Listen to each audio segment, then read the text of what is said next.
जय हिंद दोस्तों, कैसे हो आप सभी। उम्मीद करता हूं दोस्तों आप सभी बहुत ही बढ़िया होगी। दोस्तों अगर आप grand league, mega grand league में फर्स्ट रैंक लाना चाहते हो दोस्तों, तो इन 5 टिप्स को आज से ज़रूर फॉलो कर लीजिएगा। आपकी बहुत ही बेस्ट रैंक आने वाली दोस्तों grand league, mega grand league में। देखिएगा दोस्तों, आगे बढ़ूँ उससे पहले बोल रहा हूँ, अगर आप टेलीग्राम पर नहीं जुड़े हो तो याद से जुड़ आना दोस्तों, क्योंकि फैंटेसी क्रिकेट में आपको 100 से ज़्यादा चैनल्स देखने को मिल जाएंगी। सब आपको प्लस के स्टेट दिखाकर कंफ्यूज कर देंगे। इसे भी रख सकते हो, उसे भी रख सकते हो। आपका भाई आपको बिल्कुल भी कंफ्यूज नहीं करेगा, इसलिए याद से टेलीग्राम पर जुड़ जाइएगा। मैं लिंक आपको दे दूंगा, ठीक है, याद रखना दोस्तों। चलिएगा दोस्तों, स्टार्ट करता हूं। तो सबसे पहले दोस्तों आप देख पा रहोगे प्लेयर्स फॉर्म। प्लेयर्स फॉर्म दोस्तों किसी प्लेयर के लिए बहुत इंपॉर्टेंट होता है, चाहे वो आपका बैट्समैन हो, ऑलराउंडर हो या बॉलर हो। अगर आप किसी प्लेयर का फॉर्म देखना चाहते हो दोस्तों, तो उसके लास्ट 5 मैच देख लीजिएगा, आपको पता चल जाएगा प्लेयर फॉर्म में है या नहीं है, ठीक है, याद रखना दोस्तों। अब देखिएगा दोस्तों, जो प्लेयर फॉर्म में चल रहा होगा तो वो ज़्यादातर मैचेस में आपको परफॉर्मेंस करके दे देगा, और फॉर्म नहीं चल रहा होगा तो ज़्यादातर मैचेस में वही प्लेयर फ्लॉप हो जाएगा, याद रखिएगा, ठीक है। अब देखिएगा दोस्तों, मैं आपसे को एग्जांपल बता देता हूँ। तो IPL 2024 के अगर मैं बात करूँ अभी तक जितने मैचेस हुए उसकी, ठीक है, एग्जांपल के तौर पर, तो यहाँ पर देखिएगा दोस्तों IPL 2024 अगर आप देखोगे विराट कोहली का, तो बहुत ही ठीक ठाक है। आप ऐसा नहीं बोलोगे कि बहुत ही अच्छा गया है, ज़्यादा बेकार भी नहीं गया, ठीक ठाक आप बोल सकते हो, ठीक है। जबकि ये ऐसा प्लेयर है दोस्तों, अगर आप इनका IPL 2022 उठाकर देखोगे, लगभग सारे मैचेस में फ्लॉप हो गए थे। IPL 2023 उठाकर देखोगे बहुत ही शानदार गया था। IPL 2024 भी आप मान सकते हो शानदार ही है, ठीक है, याद रखना। और एग्जांपल बता देता हूँ, आप अगर हार्दिक पांड्या का दोस्तों देखोगे यहाँ पर फॉर्म, रिसेंट फॉर्म, तो यहाँ पर आप देख पाओगे दोस्तों ज़्यादातर मैचेस में आपके जो हार्दिक पांड्या हैं वो फ्लॉप हो गए हैं, ठीक है। और आप लास्ट ईयर भी देख लेना, इतना खास नहीं गया था। उससे पहले की अगर मैं बात करूँ 2022 की, तो उसमें बहुत ही अच्छा गया था, ठीक है। तो दोस्तों प्लेयर तो वही है, जैसे ही फॉर्म चला गया तो ज़्यादातर मैचेस में वही प्लेयर फ्लॉप हो जाएगा। जब फॉर्म आएगा तो ज़्यादातर मैचेस में वही प्लेयर परफॉर्मेंस करने लगेगा, ठीक है, याद रखिएगा। चलिए दोस्तों, सेकंड टिप की ओर बढ़ूँ उससे पहले बोल रहा हूँ, सबसे बेस्ट एप्लीकेशन दोस्तों जानना चाहते हो तो विजन 11 सबसे बेस्ट एप्लीकेशन है। यहाँ पर खेलोगी तो क्या फ़ायदा होगा वो बता देता हूँ। देखिए दोस्तों, जो कॉन्टेस्ट आपको ड्रीम 11 पर देखने को मिलेगा 5,750 रुपये में, वही कॉन्टेस्ट आपको विजन 11 पर देखने को मिलेगा 5,199 रुपये। तो यहाँ पर सीधे 550 रुपये ड्रीम 11 ज़्यादा लेती है, विजन 11 550 रुपये कम लेती है सेम टू सेम कॉन्टेस्ट के लिए, ठीक है। तो ये तो एक ही कॉन्टेस्ट है दोस्तों जो आपको ड्रीम 11 पर देखने को मिलेंगे। 100 से ज़्यादा कॉन्टेस्ट वो ज़्यादा पैसे में देखने को मिलेंगे, विजन 11 पर वही कॉन्टेस्ट आपको कम पैसे में देखने को मिलेंगे, ठीक है। तो एप्लीकेशन का लिंक दे दूंगा, डाउनलोड कर लीजिएगा। चलिएगा दोस्तों, यहाँ पर सेकंड नंबर टिप आप देख पा रहोगे पिच रिपोर्ट। पिच रिपोर्ट दोस्तों जो सबसे ज़्यादा इंपॉर्टेंट होती है आपके T20 और ODI मैचेस के लिए होती है, क्योंकि दोस्तों यहाँ पर कोई भी कैप्टन टॉस जीतता है तो वो बॉल फर्स्ट करता है। अगर आप यहाँ पर बात करते हो टेस्ट मैच की, तो वहाँ पे कोई भी कैप्टन टॉस जीता है तो वो बॉल फर्स्ट भी कर सकता है, बैट फर्स्ट भी वो कर सकता है, पर पिच के अकॉर्डिंग करेगा, ठीक है, याद रखिएगा। यहाँ पर दोस्तों अगर मैं बात करूँ पिच रिपोर्ट की, तो आपको 3 टाइप्स की पिच देखने को मिल जाएगी, बैटिंग फ्रेंडली, बैलेंस और बॉलिंग। अब नाम से समझ आ रहा है बैटिंग फ्रेंडली पिच है तो बैट्समैन आपके परफॉर्म करने वाले हैं, जो आपको स्कोर बोर्ड देखने को मिलेगा वो हाई देखने को मिलेगा। अगर यहाँ पर दोस्तों मैं बात करूँ बैटिंग फ्रेंडली पिचेस पर, जो आपको T20 में स्कोर बोर्ड देखने को मिलेगा, याद रखना दोस्तों 170 से प्लस आपको ज़्यादातर देखने को मिलेगा, ठीक है, याद रखना। अब ये 180 भी हो सकता है, 190 भी हो सकता है, 200 प्लस भी जा सकता है बैटिंग फ्रेंडली पिचेस पर, याद रखिएगा, ठीक है। अब देखिए दोस्तों, अगर यहाँ पर मैं बात करूँ बैलेंस पिच की, तो बैलेंस पिचेस पर दोस्तों जो ज़्यादातर परफॉर्मेंस करते हैं आपके ऑलराउंडर्स करते हैं, क्योंकि ये 2 तरीके से आपको फैंटेसी पॉइंट देते हैं। एक आपको बैटिंग से फैंटेसी पॉइंट देते हैं, एक आपको बॉलिंग से मतलब विकेट लेकर देते हैं, ठीक है। तो इसलिए ज़्यादातर ये आपके ऑलराउंडर्स परफॉर्म करते हैं बैलेंस पिचेस पर।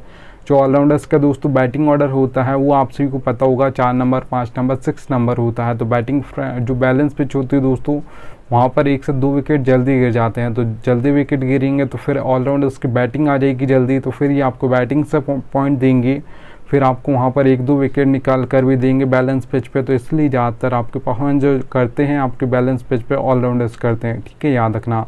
अब देखिए दोस्तों, अगर स्कोर बोर्ड की बात करूँ बैलेंस पिच की, तो आपको मीडियम स्कोर देखने को मिलेगा, ना ही हाई देखने को मिलेगा, ना ही लो देखने को मिलेगा। अगर स्कोर बोर्ड की बात करूँ T20 में, तो याद रखिएगा दोस्तों 150 से लेकर 170 के बीच में आपको ज़्यादातर देखने को मिलेगा, ज़्यादातर 160, 165 देखा जाता है, याद रखिएगा, ठीक है। अब देखिए दोस्तों, अगर यहाँ पर मैं बात करूँ बॉलिंग पिच की, तो सबसे पहले 2 टाइप्स के तो हमारे बॉलर्स होते हैं। एक आपके पेसर्स होते हैं जिसे आप फास्ट बॉलर्स बोलते हो, एक आपके स्पिनर्स होते हैं। ज़्यादातर जो विकेट निकालते हैं दोस्तों, आप सभी को पता होगा पेसर्स निकालते हैं। क्यों प्लेन बॉलिंग करते हैं, उसका दाताबस में बॉलिंग करते हैं। जो आपके स्पिनर्स होते हैं दोस्तों, आप सभी को पता होगा वो कहाँ पर बॉलिंग करते हैं, मिडिल ओवर्स में बॉलिंग करते हैं, जहाँ पे सबसे कम विकेट गिरते हैं। जो सबसे ज़्यादा दोस्तों हैट्रिक्स ली जाती हैं वो डेथ ओवर्स में ली जाती हैं, याद रखिएगा, ठीक है। क्योंकि दोस्तों वहाँ पर एक ओवर में 2-2, 3-3 विकेट गिर जाते हैं डेथ ओवर्स में। तो याद रखिएगा दोस्तों, जो आपको बॉलिंग पिचेस पर स्कोर बोर्ड देखने को मिलेगा वो लो देखने को मिलेगा। अगर स्कोर बोर्ड की बात करूँ तो याद रखिएगा दोस्तों, 130 से लेकर 150 के बीच में आपको जाता है T20 में स्कोर बोर्ड देखने को मिलेगा यहाँ पर बॉलिंग पिच पर, ठीक है, याद रखिएगा। अगर दोस्तों यहाँ पर 3rd नंबर टिप की बात करूँ तो यहाँ पर आप दोस्तों देख पा रहोगे, एक ऑलराउंडर आपको टीम बनानी है, वन साइडेड टीम नहीं बनानी है। देखिए दोस्तों, फर्स्ट आपने देखा होगा जब फर्स्ट इनिंग ख़त्म होती है किसी भी मैच की, ODI मैच हो, अगर यहाँ पर T20 मैच है, T10 हो, तो ठीक है दोस्तों, वहाँ पर आप देखिएगा क्या होगा, फर्स्ट रैंक होगी grand league, mega grand league में एक टीम फर्स्ट होगी, पर वो टीम जैसे ही नीचे जाना स्टार्ट कर दी थी, जैसे सेकंड इनिंग स्टार्ट होती। क्योंकि दोस्तों वो टीम वन साइडेड होती है। अभी तक जितने प्लेयर्स ने परफॉर्मेंस किया होगा वो सारे प्लेयर उस प्लेयर के मतलब उस मेंबर के पास होंगे, तो वो अभी तक यहाँ पर फर्स्ट रैंक पर होगा grand league, mega grand league में, ठीक है। पर जैसे ही सेकंड इनिंग स्टार्ट होगी, फिर कोई रन मारेगा, कोई विकेट लेगा, कोई कैच पकड़ेगा, तो उसके पास वो प्लेयर नहीं होंगे, तो इसलिए वो टीम नीचे चली आती है। पहले वो 1 पर होगी, फिर आप मैच के हाथ देखोगे तो आपको 1 लाख के बाहर देखने को मिलेगी, याद रखिएगा, ठीक है। तो आपको वन साइडेड टीम नहीं बनानी, एक ऑलराउंडर टीम बनानी है, याद रखिएगा। ऑलराउंडर टीम में दोस्तों याद रखिएगा, दोनों साइड से आपको बैट्समैन रखने हैं, दोनों साइड से ऑलराउंडर्स रखने हैं, दोनों साइड से ही आपको बॉलर रखने हैं, ठीक है, याद रखिएगा।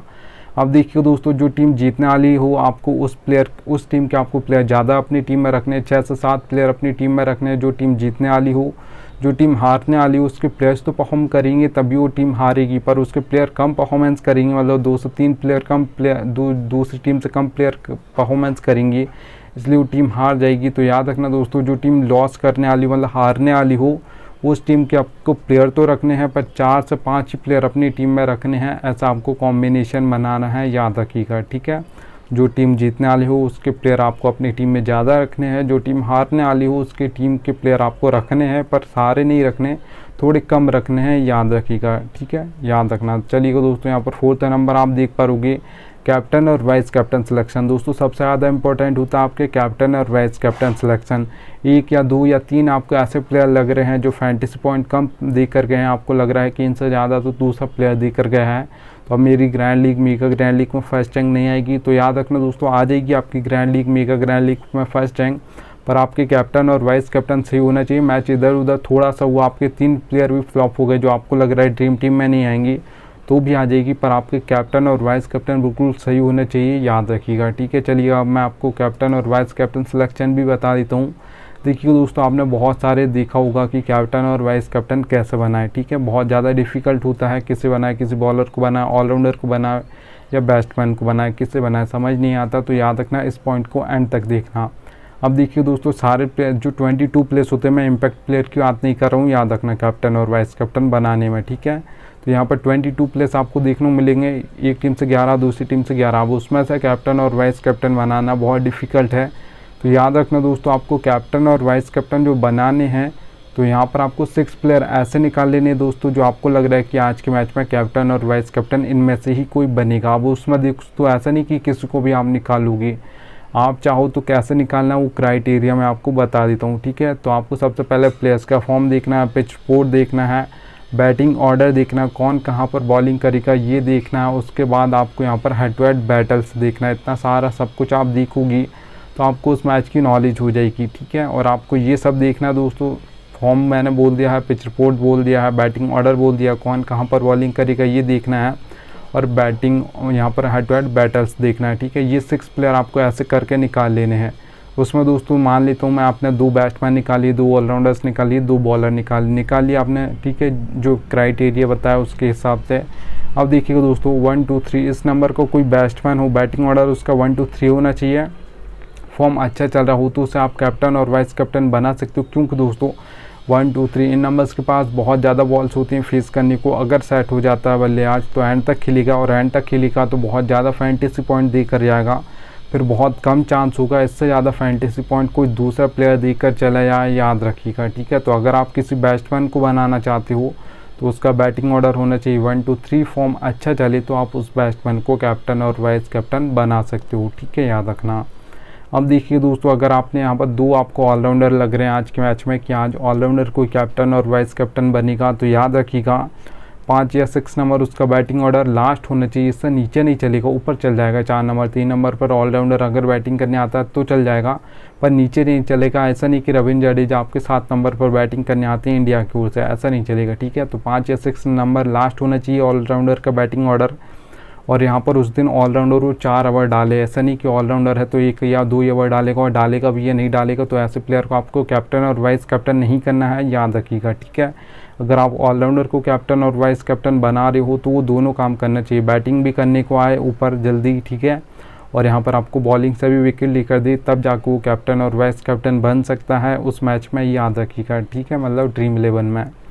अब देखिए दोस्तों, यहाँ पर अगर आप किसी बॉलर को बनाना चाहते हो तो दैट में 2 बार डालता हो, फॉर्म अच्छा चल रहा हो तो उसे आप कैप्टन और वाइस कैप्टन कर सकते हो, क्योंकि जो दैट में बॉलिंग करता है दोस्तों बॉलर, थोड़ा सा फॉर्म देख लीजिएगा, याद रखना, ठीक है।